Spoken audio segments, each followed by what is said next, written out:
As Janet mentioned in my introduction, I grew up in a very small farming town in Virginia. And not only did I not plan to go to Harvard, I didn't plan to go to any college.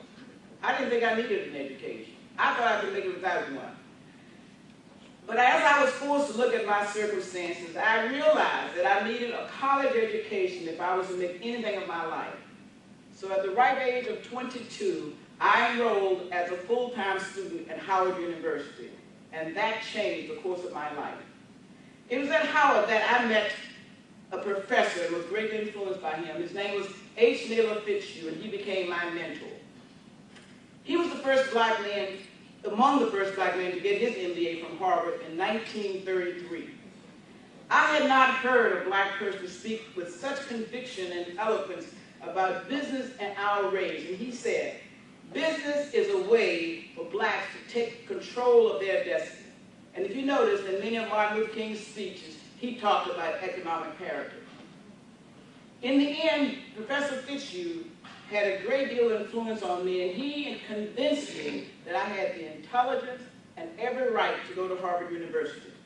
I remember the excitement as I rode the train. I took a 10-hour train ride because I couldn't afford to fly.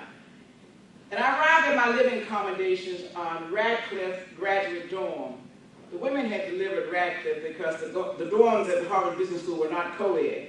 So I don't think they were quite ready for us women yet either.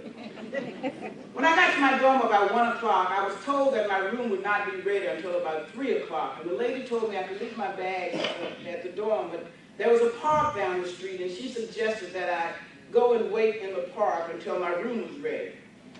As I walked down that street, I was really very tired. I began to think. I sat on the bench, and it suddenly sank in where I was. I was at Harvard University, the most prestigious university in the country and one of the most famous in the world. And suddenly I was overcome with fear. Here I was in a strange place, about to embark on a journey that would take me places that I didn't know or could not relate to. And I thought to myself, how did I, a poor black farm girl from Ballsville, Virginia, end up here? And I thought for a minute, in sheer despair, I shook my head, and I said out loud to myself, why am I here?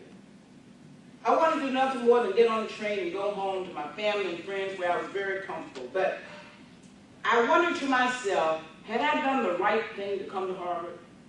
And just at that time, I took control of my emotions, and all of the people who had supported me and had been so influential in helping me to get where I was, their faces flashed before my eyes.